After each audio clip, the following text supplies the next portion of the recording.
32 तास मुंबई पुणे एक्सप्रेसवेच्या इतिहासात 32 तास हे आत्तापर्यंतची सर्वाधिक वाहतूक आहे. आणि ज्या रांगा लागल्या होत्या त्या रांगा किती होत्या माहिती तुम्हाला? 25 किलोमीटरच्या. म्हणजे पूर्ण अख्खा लोणावळा खंडाळा घाट पूर्ण जाम होता. एक साईड मुंबईकडे येणाऱ्या गाड्या सगळ्या जाम होत्या आणि याच्यामध्ये अडकलेल्या लोकांसाठी कोण काय करत होतं हा प्रश्नच आहे. सगळ्यांचं लक्ष होतं त्या पलटलेल्या टँकरकडे. 2 दिवसापूर्वी हा टँकर पलटला आणि पलटलेल्या टँकरनंतर सगळी जी वाहतूक आहे ती वाहतूक थांबवण्यात आली. जो टँकर पलटला होता त्या टँकरमध्ये प्रोपोलिन नावाचा गॅस होता, जो अतिशय ज्वलनशील मानला जातो आणि त्याच्यामुळे सगळ्यांच्या जीविताला धोका निर्माण झाला आणि ही जी वाहतूक ही थांबवली गेली. 2002 साली हा मुंबई पुणे एक्सप्रेस बनला गेला आणि त्याच्यानंतर आत्तापर्यंत अनेक वेळा या एक्सप्रेसवेवर वाहनांच्या रांगा लागलेल्या तुम्ही पाहिल्या असतील. आत्तापर्यंत अनेक दावे केले जातात की मुंबईहून पुण्याकडे तुम्ही 2 तासात पोहोचाल, 1.5 तासात पोहोचाल. आता अटल सेतू झाला आहे, अर्ध्या तासात पोहोचाल. अटल सेतूवर तुम्ही अर्ध्या तासात मुंबई पुणे हायवेवर पोहोचाल आणि तिथून तुम्ही 1.5 तासात पुण्यापर्यंत पोहोचाल. पण असं झालेलं आत्तापर्यंत मात्र आपल्याला दिसत नाही आहे. 3 तास, 4 तास, 5 तास लोक कायम या घाटात थांबलेलेच असतात.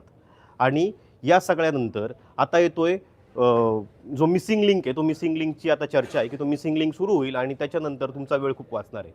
पण आत्तापर्यंत असं झालेलं दिसतच नाही आहे. ₹270चा टोल तुमच्याकडून एका साईडला घेतला जातो, जो सगळ्यात लहान गाड्यांसाठी घेतला जातो आणि तेवढा ₹270 देऊनसुद्धा तुम्हाला अनेक तास तात्काळ त्या सगळ्या रांगेमध्ये थांबायला लागतं. दररोज जवळपास 75,000 वाहनं या एक्सप्रेसवेवरनं प्रवास करतात.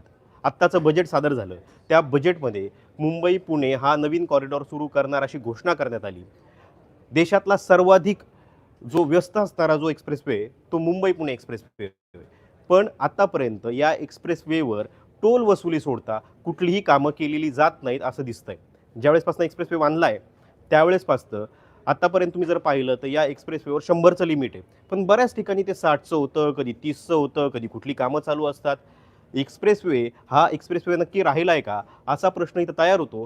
कारण इथं फक्त तुम्हाला थांबायला लागतं. जसा लोणावळा घाट सुरू होतो, खोपोलीपासून तुम्ही पुढे निघता, त्याच्यानंतर तुमच्या गाडीचा स्पीड हा 30 ते 40चा होऊन जातो आणि जवळपास तो तुम्ही कशिडी बोगदा ज्यावेळेस पार करून तुम्ही पुढे निघता तोपर्यंत तो स्पीड तोच राहतो. त्याच्यामुळे प्रश्न तयार होतो की हा एक्सप्रेसवे नक्की कशासाठी बांधला गेला होता? मुंबई पुण्याला जवळ आणण्यासाठी बांधला गेला होता की मुंबई पुणेच्या दरम्यान लोकांनी ट्रॅफिक जाममध्ये फसून राहावं याच्यासाठी बांधला गेला होता? मंगळवारी सायंकाळी 5:30च्या दरम्यान हा टँकर पलटी झाला. आता इथं अजून एक प्रश्न तयार होतो की जी हेवी वाहतूक आहे, अवजड वाहतूक आहे, हिचा प्रश्न अनेकदा तयार झाला. विनायक मेटे ज्यावेळेस या अपघातात दगावले त्याच्यानंतर प्रश्न तयार झाला की या एक्सप्रेसवेवर जी अवजड वाहतूक आहे ती अवजड वाहतूक नेहमी केली जाते आणि या अवजड वाहतुकीमुळे पूर्ण एक्सप्रेसवे जाम होतो. लेन क्रॉसिंग केलं जातं.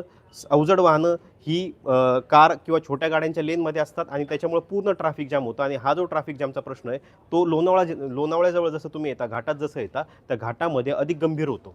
आणि या प्रश्नाकडं खरंच कुणी लक्ष देतं का हा मोठा प्रश्न आहे. कारण विनायक मेटे गेल्यानंतर हा प्रश्न मोठ्या स्तरावर मांडला गेला. मोठ्या प्रमाणावर वाहनांवर टोल लावले गेले किंवा वाहनांवर दंड आकारले गेले, वाहनांना तिथून बाजूला केलं गेलं, पोलीस कायम तिथे असायचे. पण आता परत जैसे थी व्यवस्था आहे. सगळ्यात महत्त्वाचा प्रश्न, हा टँकर सायंकाळी 5:30 वाजता तिथं आलाच कसा?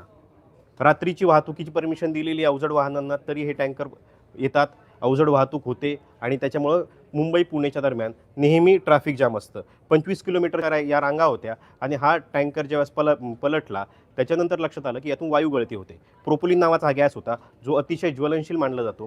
क्रूड ऑइलपासून हा गॅस बनवला जातो, जो तुमच्या प्लास्टिक बनवणं असेल किंवा सौंदर्य प्रसाधनं बनवणं असेल किंवा मग जे इंडस्ट्रियल वेल्डिंग जे केलं जातं त्याचा वापर केला जातो. हा गॅस महत्त्वाचा आहे. पण या गॅसपेक्षा जे लोक 32 तास गॅसवर राहिले ना ते लोक जास्त महत्त्वाचे आहेत. या 32 तासात काय काय झालं माहिती आहे? या 32 तासात कितीतरी बस अडकल्या याच्यामध्ये. महामंडळाच्या जवळपास 132 फेऱ्या रद्द करण्यात आल्यात. जवळपास 5.5 ते 6 कोटी रुपयांचं महामंडळाचं नुकसान झालं आहे. महामंडळाचं सोडा, पण त्या बसमध्ये असणाऱ्या लोकांचा तुम्ही विचार करताय? या महामार्गावरनं तिथे अडकलेल्या लोकांना बाहेर पडायला काहीच व्यवस्था नव्हती. एक साईड चालू होती, पण ती एक साईड जी चालू होती ती पुण्याकडची साईड चालू होती, मुंबईकडची साईड पूर्णपणे बंद होती. आणि त्यानंतर त्या ज्या गाड्या आहेत त्या गाड्या बाहेर काढण्याचा कुठलाही प्रयत्न केला गेलेला नाही आहे. जो प्रयत्न झाला तो झाला जुन्या वेने वाहतूक वळवण्याचा. पण तिथंसुद्धा तोच प्रश्न तयार झाला. तिथेसुद्धा सगळ्या हेवी गाड्या ज्या होत्या, अवजड जी वाहनं होती, ती अवजड वाहनं फसलेली होती आणि त्याच्यामुळे तिथूनसुद्धा कुणाला येता येत नव्हतं. 32 तासांपर्यंत हे लोक फसून राहिले आणि या फसलेल्या लोकांच्या ना अन्नाची व्यवस्था होती, ना पाण्याची व्यवस्था होती, ना शौचालयाची व्यवस्था होती. जे हेवी ड्रायव्हर आहे, अवजड वाहतूक करणारे ड्रायव्हर आहे, त्यांना याची सवय असते. ते बऱ्याचदा रांगांमध्ये फसून राहतात, त्या गाड्यांमध्ये झोपतात.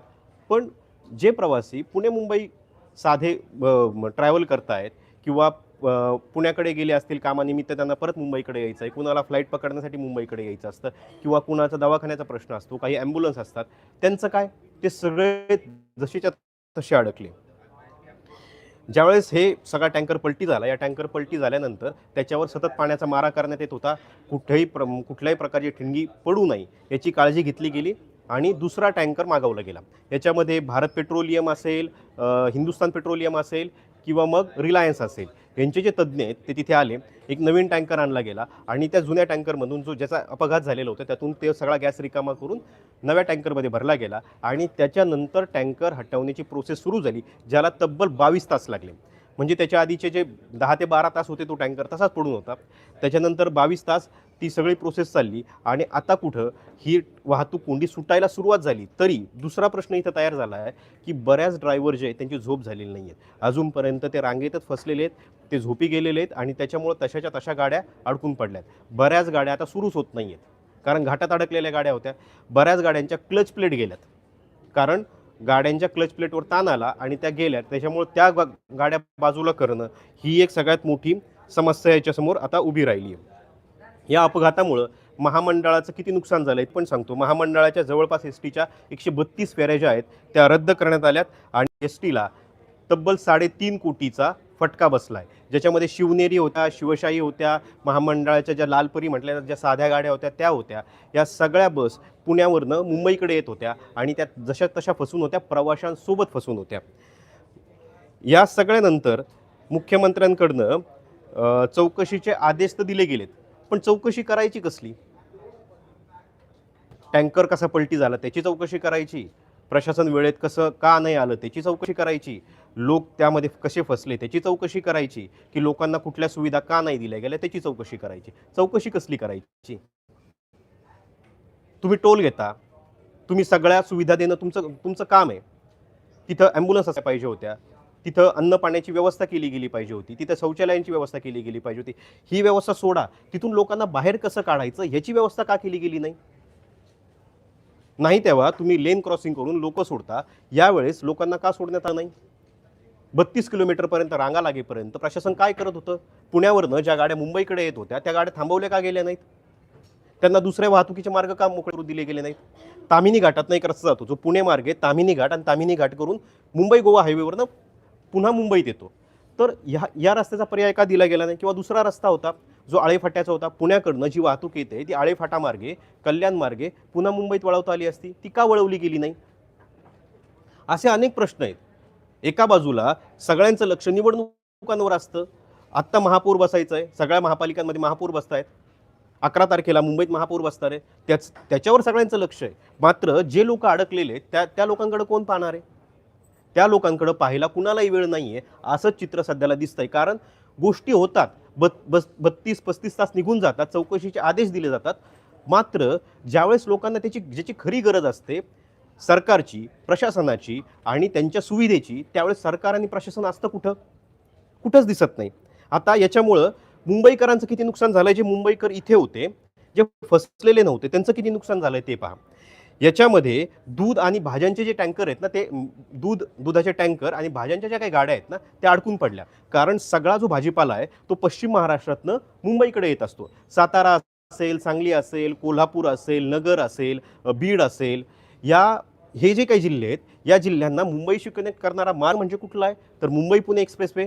आणि या मार्गावरनं सगळ्या गाड्या मुंबईकडे येतात आणि या मुंबईकडे येणाऱ्या सगळ्या गाड्या, सगळ्या भाजीपाला, जवळपास 400च्या वर गाड्या इथे मुंबईत येतात आणि त्या सगळ्या गाड्या फसून होत्या. त्यामुळे भाजीपाल्याचा पुरवठा खंडित झाला. भाजीपाल्याचा तर झालाच, याच्याशिवाय दुधाचा पुरवठा खंडित झाला. जवळपास गोकुळचे 90 टँकर, जे कोल्हापूरवरनं गोकुळचं जे दूध येतं त्याचे 90 टँकर या 2 दिवसात या ट्रॅफिक जॅममध्ये फसले. आणि जवळपास वारणाचे 7 टँकर्स आणि सातारा बीडवरून येणारे अनेक टँकर्स इथं फसून राहिले. 10 लाख लिटर दूध हे रस्त्यावर होतं. रस्त्यावर म्हणजे मुंबई पुणे एक्सप्रेसवेवर फसलेलं होतं. ते पोहोचूच शकलेलं नाही. मुंबईला किती लिटर दुधाची गरज लागते माहिती तुम्हाला दररोज? जवळपास 44 लाख लिटर दुधाची गरज दररोज लागते.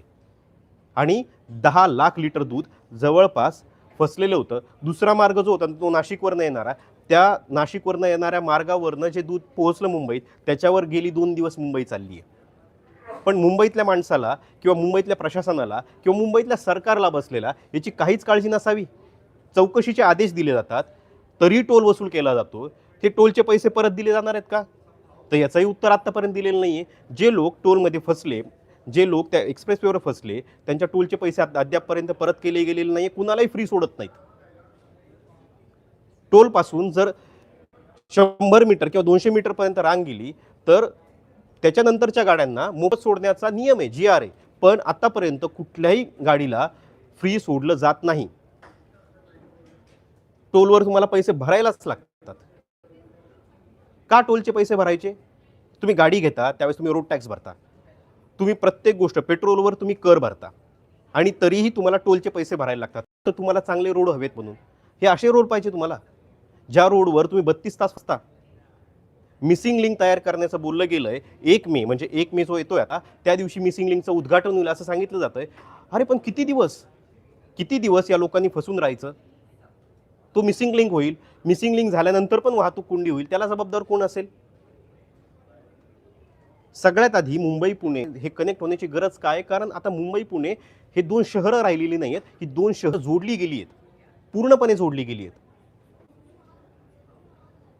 पुणे हे एक शैक्षणिक केंद्र आहे आणि मुंबई हे आर्थिक केंद्र आहे.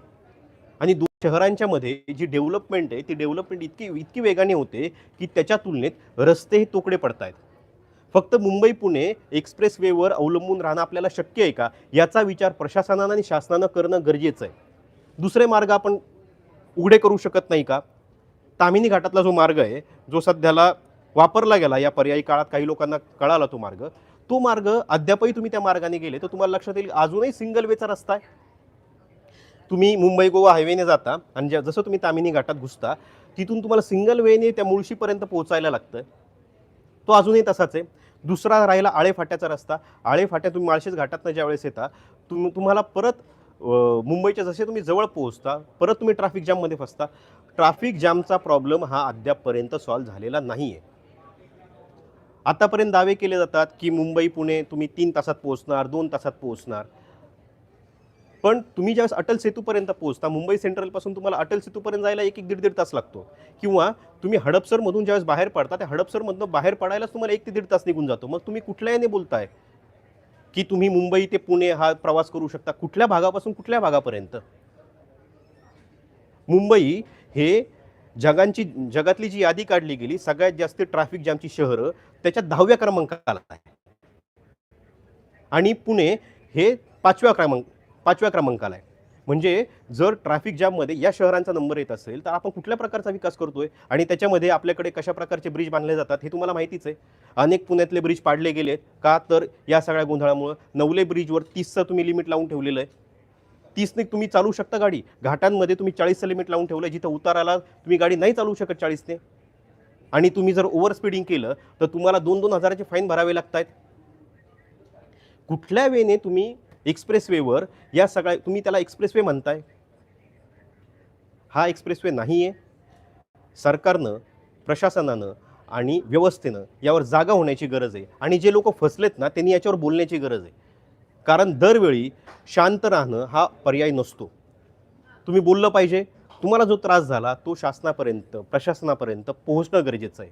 तो राग, त्या वेदना या नाही पोहोचल्यात तर बदल होत नाहीत.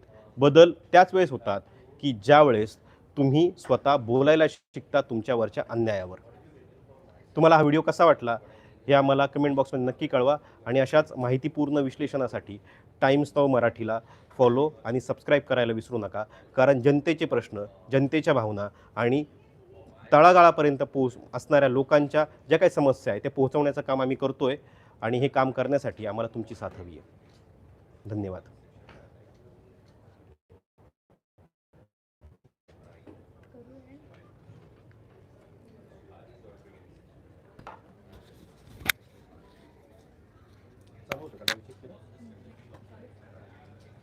नेक्स्ट टाइम काय करूया ते नाही ब्लॅक क्लॉथ लावून टाकूया.